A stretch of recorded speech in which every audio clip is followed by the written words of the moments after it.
Well friends, I was gonna do a cute little mental health day and take you along with me for that, but then Taylor Swift announced more US dates, more specifically more Florida dates. So I'm losing it. I need to put my hair up, it is so hot. But essentially now I'm buzzed and I want to be so productive today.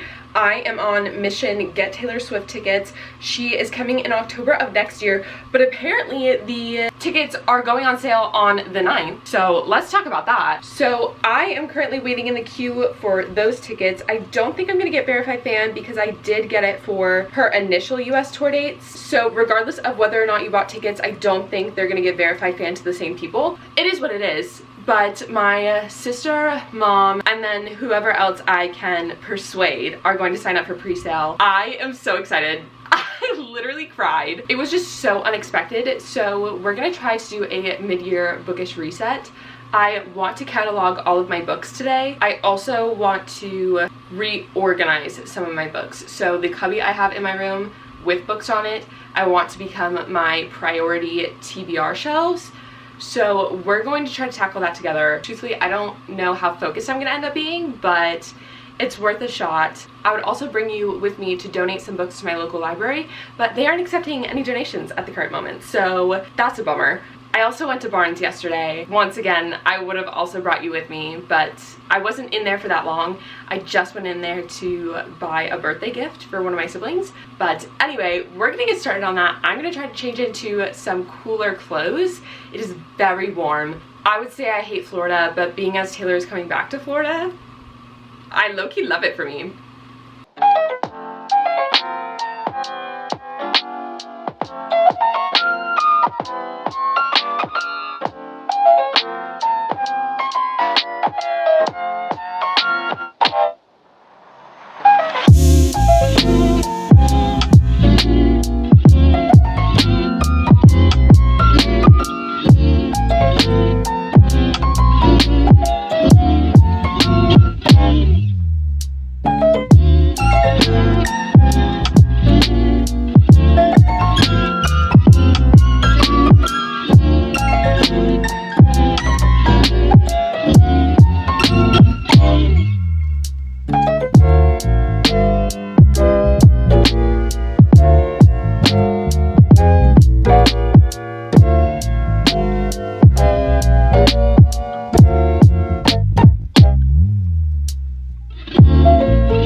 Okay, so I just finished cataloging all of the stacks on my floor. I'm a little concerned for my mental well-being because there were 257 books in total, not including an entire stack that didn't have the ISBN, so I couldn't catalog them. They were mostly ARCs. I definitely think that is going to add at least 25 more books to that number, but this is the aftermath of everything. So this is my bed.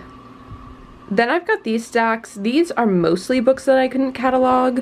Then I've got some in my chair and then naturally all across my floor. So I would also just like to remind everyone that I also have those 2 bins in our spare bedroom with all of my hardcover books, or I should say most of my hardcover books. So I am genuinely so concerned for myself. I could never fathom the process of moving. I've seen so many of my mutuals moving this year. Bless their soul, because I personally could never. I'm gonna pass on that. It just doesn't seem enjoyable to me. But I still have my cubby to catalog, all the books on my nightstand, and then my bookshelf. So I think I'm gonna tackle my bookshelf next and then tackle my cubby. Actually, I take that back. I'm gonna tackle my cubby first because these are mostly special and out of print editions. Along with this stack, I don't want to catalog this stack. I don't want to take it down. It's gotten so high. When I tell you this stack genuinely looks like it is about to fall over. She's tipping. She truly is. But I don't think I have the 1,000 that it takes to build the library For those of you that haven't seen that, apparently 1,000 books qualifies as a library.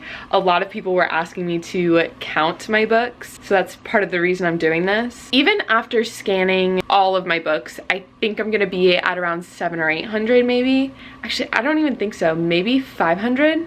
We'll see. Only time will tell. So let's get into it. Oh yes, actually I also meant to update you that I did get signed up for pre-sale for Miami. So we are signed up for the 18th and the 20th. Manifesting all the best vibes. Please send all of your good energy my way because I need it. I am so scared. Also, tickets go on sale on the 9th. That is so soon. I don't remember her initial US tour dates being that soon. I remember having at least 2 weeks. Maybe that's a little dramatic. Around a week and a half. There's only 6 days. Not even a week. Girl, I was trying to sell my car or something to get tickets. I could still do it. Oh, should I do it? It doesn't work anyway. It literally is gonna cost me $9,000 to get it completely fixed. Around $2,500 if I want it to be safe to drive because my ABS system broke. So that is your anti-braking system. Yes? I'm not a woman in STEM. I don't know. But yeah. So it's not like it works anyway. I'll walk to Miami if I have to, okay? Everyone's like, how are you gonna get there? How are you gonna get there? As if we don't live in a digital age with Uber. Let's talk about it. I would never take an Uber, actually. I'm too scared to do that. But I applaud everyone with the bravery to do that.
Okay, update time. I feel a little disgusting. I'm gonna be completely transparent. I definitely did an everything shower yesterday, so I probably should have done this before I did that because I don't wash my hair every day, and not that it's gross, I just feel weird. So essentially, I did my entire cubby. I still haven't done this stack. I'm not sure if I'm gonna do that stack or not yet. Then I've got my entire bookshelf to do, and then I've also got doors down here, and there's some books under there. Most of them were just from when I was a kid and I was doing book bash and all of those fun little activities. But then I forgot I should probably catalog those. These and these are all signed though, so I'm a little nervous to move them.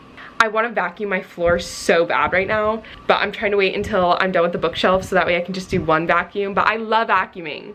How niche of me. But we are currently at 290 books. So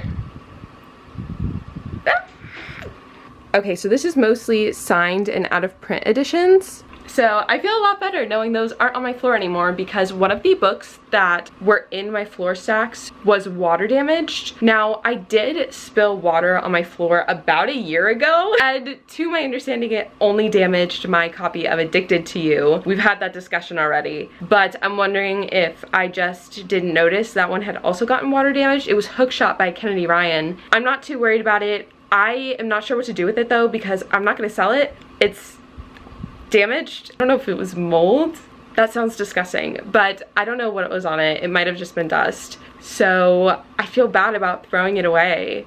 I don't want to donate it because, again, it is damaged, so we'll see.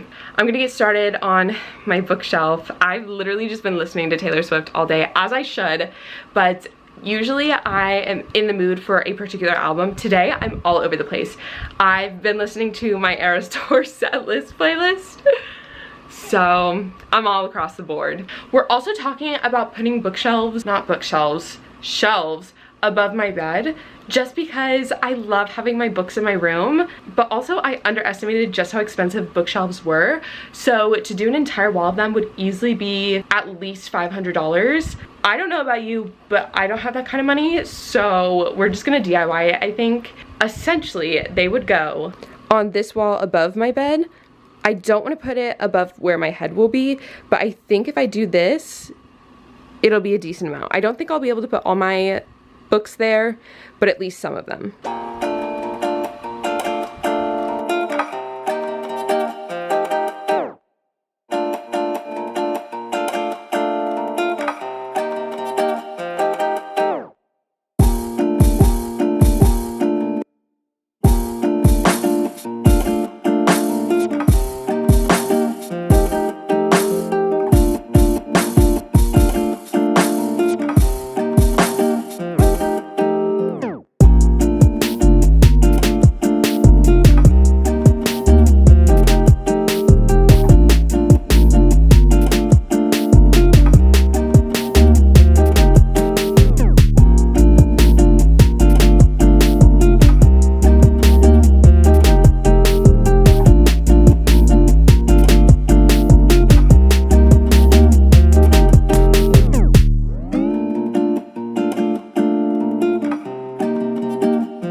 I've got some book mail I thought we would open together. It's nothing too crazy. There's only 4 packages.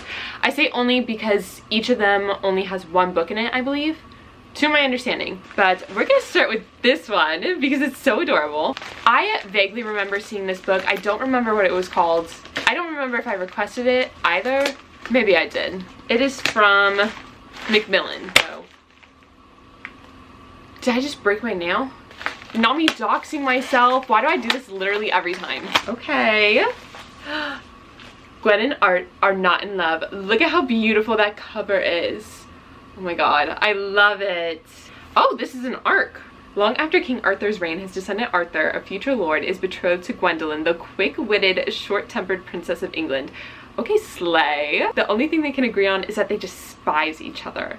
When they're forced to spend the summer together at Camelot, Gwen discovers Arthur kissing a boy, and Arthur finds out Gwen's crushing on the kingdom's only lady knight. Realizing they make better allies than enemies, they make a reluctant pact to cover for each other in this rollicking rom-com. I've never heard that word before. Full of sword fighting, shenanigans, and family. I love a good shenanigan. Okay, from top tier witty one-liners and classic idiots to lovers romance. I've never heard that one before either. Let's normalize that trope. Okay, so this is on sale November 28th. Okay, words, speak on it. Heartstopper meets A Knight's Tale in this heartwarming, hilarious historical romp. Love to see it. Okay. Then we've got this one, also from Macmillan. Yes, also from Macmillan. I think I'm gonna need scissors for this one. We're gonna skip her for now, actually. Then we're gonna go to, I don't think that is anything important, but these are from Berkeley. I've got 2 of them. So these should be my August selections. I don't even remember what I asked for. Let's see. Oh, I've been seeing this one everywhere. Cold World. With Love from Cold World. Oh my gosh. I love this cover. Done and Dusted by Lila Sage has a similar vibe. Absolutely love it. I think it's brilliant. I think this should be the new cartoon cover. Let's talk about it. She has a to-do list a mile long and falling for her coworker isn't on it. Ah! I love a good work crush. Yet somehow he's become her top priority. Okay, actually we're never gonna make a man our top priority. Okay, let's normalize it. Let's talk about it. Lauren Fox is the bookkeeper for Cold World, a tourist destination that's always a winter wonderland despite being located in humid Orlando, Florida. I'm in Florida! Sure, it's ranked way below any of the trademarked amusement parks, and maybe foot traffic could be better, but it's a fun place to work. I never dream of labor, so that's debatable. Even if fun isn't exactly Lauren's middle name. Okay, I love a good uptight love interest moment. Her co-worker, Asa Williamson, on the other hand, is all about finding ways to enliven his days at Cold World. I think we're all taking our job a little too seriously, okay? This is definitely a minimum wage job. Act like it. Whether that means organizing the Secret Santa or teasing Lauren. He can tease me. Ah! If you're picking up what I'm putting down, let's talk about it.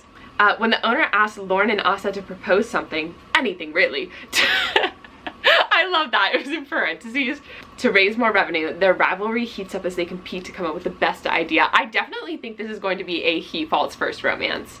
But the situation is more dire than they thought, and it might take these polar opposites working together to save the day. Haha, get it? Polar opposites?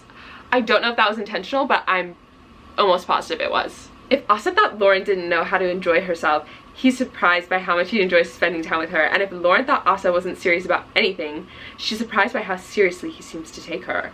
As Lauren and Asa work to rescue their beloved wintry spot, they realize the real attraction might be the heat generating between them. Oh my god, is this gonna be steamy? Ah! Love to see it. I think this one is already out. Usually they'll say if it's an arc. Now onto our second Berkeley pick. Oh my goodness, they reposted me on their Instagram story today. Berkeley Publishing, not Berkeley Romance. For some reason, Berkeley Romance never interacts with anything. I'm not just talking on my page. It doesn't seem as though they interact with any influencers, which is wild to me because I'm a Berkeley Romance influencer, but let's talk about it. Why did I think I already owned this one? I thought this was already one of the selections. Accidentally in Love. I love this cover. Let's talk about it. Ah! When Sam is stuck sharing the streets for Chicago summer festivals with the man she can't stand, she'll find it's often a bumpy road that leads to love. I don't know who's writing these blurbs, but they're hilarious. Keep it coming. You need a raise. Oh yes, so this was the one where she owns a pinup photography studio. I do remember this. Okay, and then Russ works at a hot local restaurant.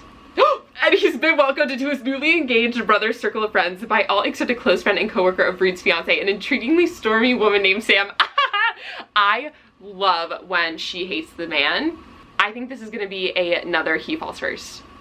Luckily, Sam is certain that the chaos of her calendar will ensure their distance and she won't have to deal with Russ or his irritating, handsome smile. But when Russ is charged with the launch of a restaurant food truck for the festival circuit, the sizzling Chicago heat is no match for the fire between them. Sounds awfully hot. Okay, then I still need to open this one. I don't want to grab scissors. I think I manifested that one. Oh, it's pink. The book is pink. Ah! What is this? It's an ARC. It says advanced reader's copy. Artifacts of an Ex. Crushes rarely go according to plan. Oh my goodness. Jenny Han meets Emma Lord in this charming debut romance where two teens... Oh. I don't usually do high school romances. Even if they're clean, I just don't enjoy them very much. I think Better Than the Movies might be the only exception, and I've never read that book. But apparently they have a meet cute at an art show, except she just broke up with her boyfriend and he's tired of being a rebound. Girl, you're like 12. Okay, maybe 16 or 18. How much experience do you have? Not to play devil's advocate here, okay? I'm just saying, in the dating world, how much experience do you have? Let's be real. When Chloe Chang gets dumped via USPS after moving across the country from New York City to LA, her first instinct is to throw her box of memories in the garbage. Oh, I think I've seen this film before. Instead, she starts buying other teenagers' breakup boxes to create an art exhibit. Artifacts. That's adorable, but why are you buying them? The price we pay for love. Opening night is going great until she spots Daniel illicitly filming his best friend's reaction to his ex's box. When she tries to stop him, an intense discussion ends up launching a creative partnership and friendship and a major crush for Chloe. Couldn't be me. There's just one problem. Daniel's dead set on not being another rebound. We're just jumping to conclusions, aren't we? 5 times! Girl. He's been the guy who makes the girls he's dating realize they want to get back with their ex. Oh, maybe that's a you issue. 1 time, okay. 2 times, it was a coincidence. 3 times, clearly not the charm for you. She insists she's over her ex, but when he shows up unexpectedly with his new girlfriend, it turns out Daniel was right. Of course he was. Actually, no, he's a man. Why did I say that? Ugh, it's embarrassing. She isn't ready for a new relationship. Not the influencers. She throws herself into making Heart of Facts successful, but flashy influencers threaten her original vision of the exhibit. Oh, wow. Okay, that's kind of intense. This one is on sale. Okay, so it is a YA rom-com. Okay, I kind of love that, actually. When is this on sale? It doesn't say. November 2023 is all it says. Okay, St. Martin's Common Sleigh. I am going to catalog these right now. Okay, then I vacuumed my floor. I'm not sure if I'm going to put these book stacks back on the floor or if I'm also going to put them in bins in our spare room. We'll see.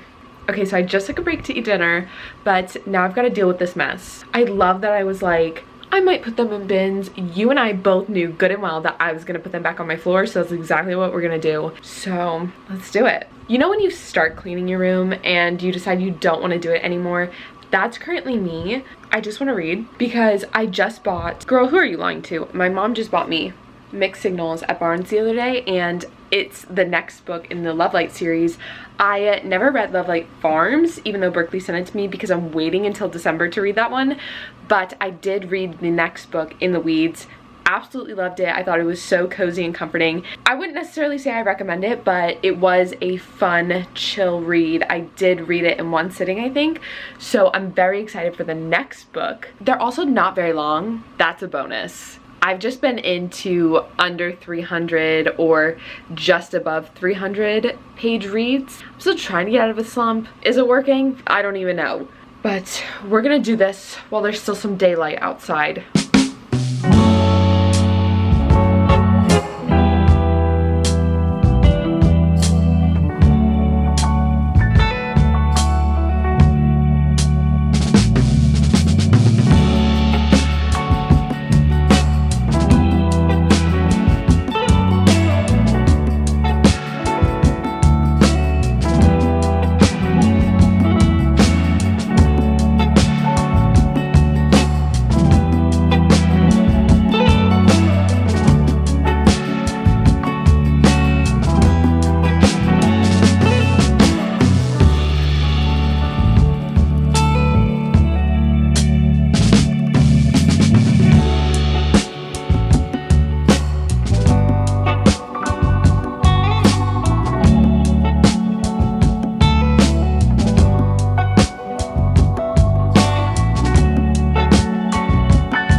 so it is currently 8:30. I just finished the stacks. I feel absolutely disgusting. So I'm gonna go take a shower and then start reading mixed signals. I am so excited. I genuinely think I'm gonna enjoy this one more than the last one, just because of the vibe of the characters. Now that I've already been immersed in this world, I've got more of a grasp on what's going on, all of the character dynamics. Very excited. Okay, so I am about 80 pages into mixed signals. I'm enjoying it thus far. I'm gonna be completely transparent. While I don't necessarily think I would recommend this series, I am very particular with my recommendations. I definitely think they are cute, fun reads, but I cannot get past the way at least 5 of my family members have names in this series. It just keeps getting worse. Every time I think I'm in the clear, someone else pops up. So I'm trying to block that out as best as I can. That's probably influencing a lot of my feelings around this series, but I have to go to bed because it's almost midnight and I have to wake up early in the morning because I have a CT scan to get done on my stomach, and that's an entire story in and of itself. But essentially I got diagnosed with celiac disease when I was in the 5th grade, and lots of other interwoven stomach issues. But for about a year now, the pain has just become unbearable, and I very much have a high pain tolerance when it comes to dealing with stomach issues. But I literally have been waking up in the middle of the night in tears because my stomach hurts so bad. My anxious counterparts are making me think the worst, but I also tend to downplay a lot of my medical issues. I say that because I grew up in a family where medical issues were very much overplayed, in the sense that people would overreact about them and make me a lot more anxious than I needed to be. So therefore I just tend to underreact. But essentially the point I'm trying to get to is there's 2 drinks I need to drink. So my test isn't until noon, but I have to wake up by 8 to drink one of the drinks. When I tell you, I've gotten a similar test done before, but I had to eat oatmeal. Don't ask me how that makes sense, because oatmeal is not gluten-free and the oatmeal they gave me was not gluten-free. But what do I know? I'm not a woman in STEM. But essentially, I don't know how long this test is going to be, but they're making it sound like I'm going to be in there for at least an hour or 2, and I cannot sit still to save my life. So I will be bringing this book along with me. When I tell you, I genuinely don't think I'm going to be able to eat anything tomorrow. So what's getting me is I'm not allowed to drink water. So when I drink the first drink at 8 a.m., between then and noon, until after I get my test done, I'm not allowed to drink water. That is insane to me. They're like, it'll dilute the drink we give you. I'm like, okay, and we've advanced this far in technology and this is still an issue? I don't understand. When I tell you, let me just show you the drink that they're going to have me drink. Girl, look at this drink. Look at how massive that is. Tell me that is not insane. They said, what flavor do you want? I said, I thought this was gonna be a cute little drink solution, something I poured into water, not whatever this is. It says creamy vanilla smoothie. Girl, you are not fooling anyone. Okay, they want me to drink 2 of these. It is 450 milliliters. But them wanting me to drink 2 of these is insane. Maybe I'm just being overdramatic, but the first one, okay. The second one, I'm supposed to drink 45 minutes before the appointment. Do you know how long it takes me to drink an entire drink? I go to Starbucks for a cute little drinkity drink, and it takes me like 2 hours to finish. But you want me to drink this sucker 45 minutes before my appointment? The entire thing? Girl, we're sipping throughout the day, okay? Not whatever this is. So I'm very nervous because it looks like milk. Ew. That's disgusting. Why did I say that? Why did I say that? But I've had to drink so many different drink mixes growing up. I don't know if any of you were Pediasure girlies, but I was so, I don't want to say malnourished, but underweight that I had to drink Pediasure growing up. I'm talking like 2 to 3 bottles a day. It's giving me flashbacks, okay? I swear to you, if I drink this and it's chalky, miraculously, I'm feeling better. I actually am not experiencing any pain whatsoever. I have been saved by the grace of God. So,